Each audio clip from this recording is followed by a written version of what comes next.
Good morning students.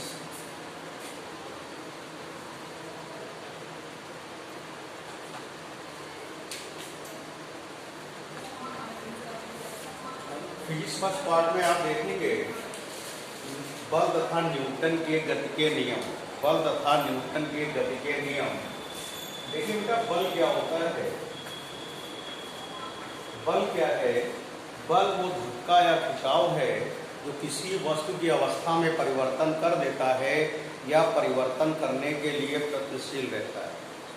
बल वो धक्का या खिंचाव है जो किसी वस्तु की अवस्था में परिवर्तन कर देता है या परिवर्तन करने के लिए प्रयत्नशील रहता है। इसे कैपिटल F से निरूपित करते हैं। ये एक सदिश राशि के होता है और इसका मात्रक न्यूटन होता है।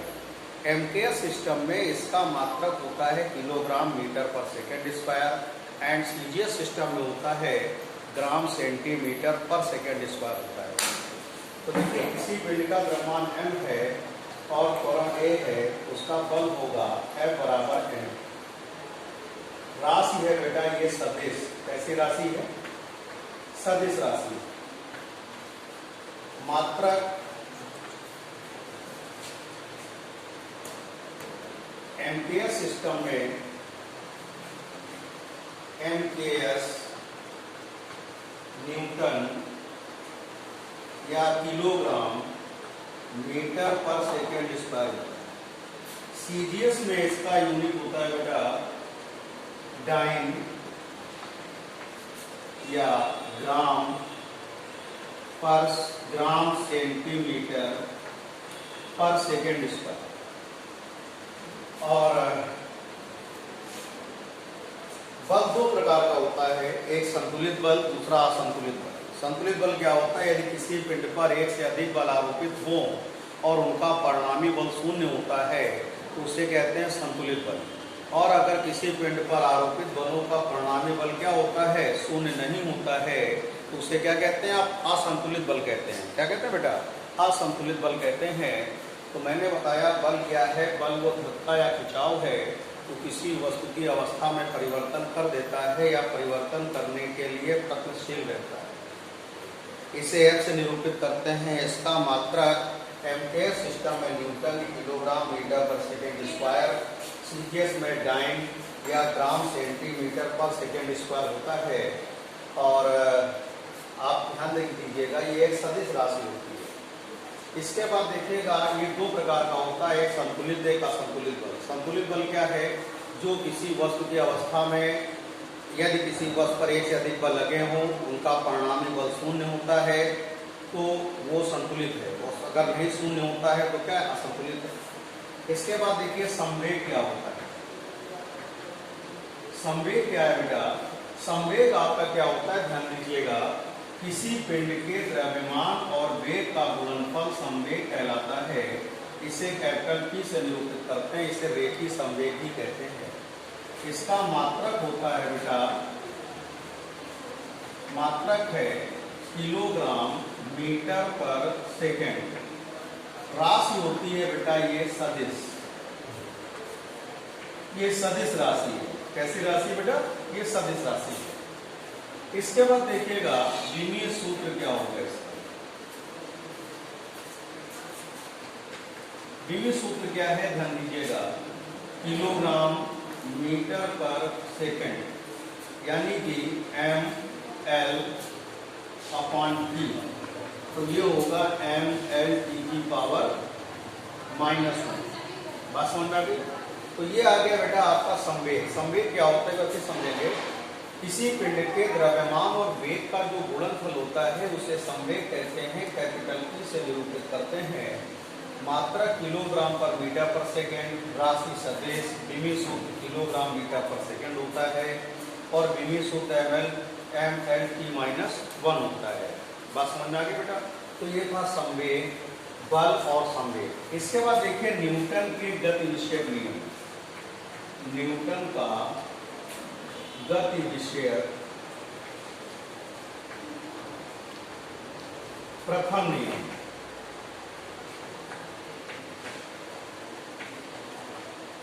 देखिए, वैज्ञानिक न्यूटन ने गति विषयक 3 नियम न्यूटन का गति विषयक पहला नियम क्या है, प्रथम नियम क्या है, ध्यान दीजिएगा।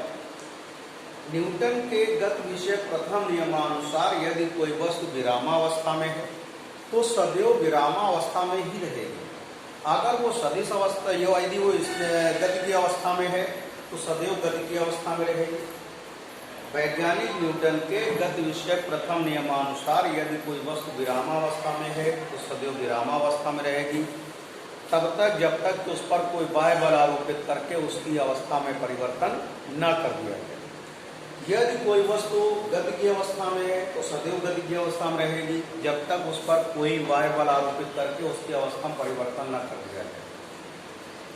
पहली अवस्था को विरामावस्था को हम विराम का जड़त्व कहते हैं और दूसरी गति की अवस्था को गति का जड़त्व कहते हैं। अर्थात वैज्ञानिक न्यूटन के गति विषयक प्रथम नियमानुसार किसी वस्तु की गत्यावस्था या विरामावस्था में परिवर्तन बिना किसी बाह्य बल के असंभव है। वैज्ञानिक न्यूटन के गति विषयक प्रथम नियमानुसार किसी वस्तु की गत्यावस्था या विरामावस्था में परिवर्तन बिना किसी बाह्य बल के असंभव है। यही बेटा न्यूटन का गति विषयक प्रथम नियम है। इसे जड़त्व का नियम भी कहा जाता है।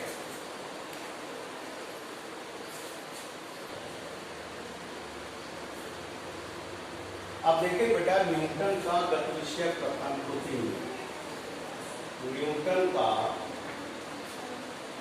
गति विषयक द्वितीय नियम।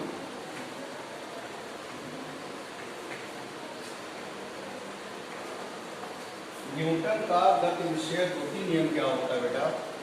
किसी वैज्ञानिक न्यूटन के गति विषयक द्वितीय नियमानुसार किसी पिंड पर आरोपित बल संवेग परिवर्तन की दर के अनुक्रमानुपाती होता है। वैज्ञानिक न्यूटन के अनुसार किसी पिंड पर आरोपित बल संवेग परिवर्तन की दर की ऋणात्मकता के अनुक्रमानुपाती होता है। इसको बेटा आप हटाएंगे, कांस्टेंट के लगाएंगे dp अपॉन dt। यदि k बराबर 1 कर दीजिए तो f बराबर dp अपॉन dt। अब आपको मालूम है P इक्वल टू बेटा mv होता है, F equal to d upon dt into mv। बेटा m को आप क्या करेंगे, यहाँ साइड में लिख लेंगे। P इक्वल टू क्या होता है बेटा, mv होता है। m को आप बाहर कर लीजिए, dv अपॉन dt होगा, ये नोट आपको मालूम है। dv upon dt equal to होता है बेटा a होता है। F इक्वल टू होगा m इंटू a।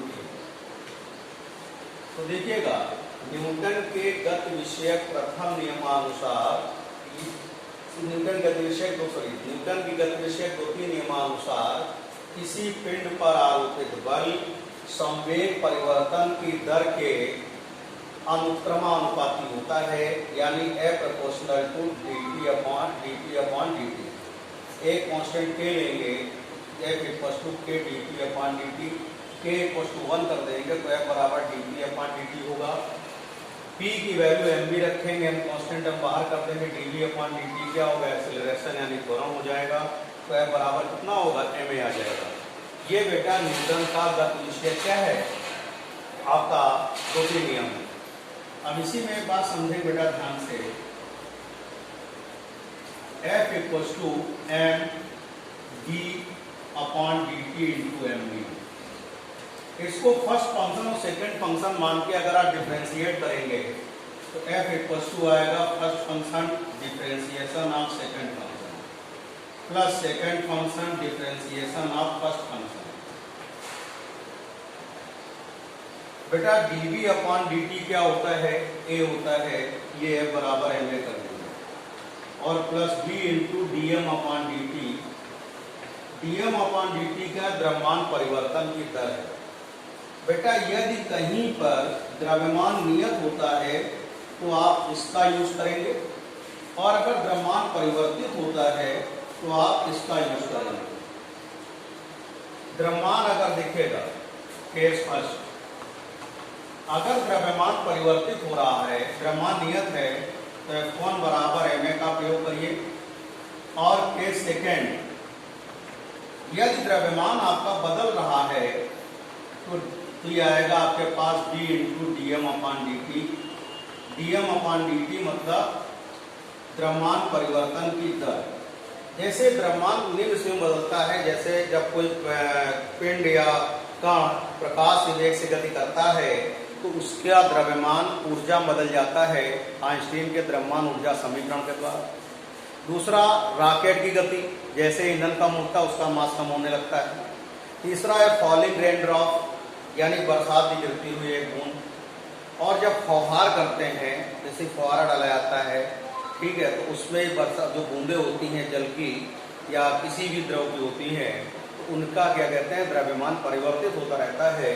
तो ऐसे केसेस में जहाँ द्रव्यमान परिवर्तित होगा वहाँ इसका प्रयोग करेंगे, और जब द्रव्यमान नियत होगा तो इसका प्रयोग करेंगे।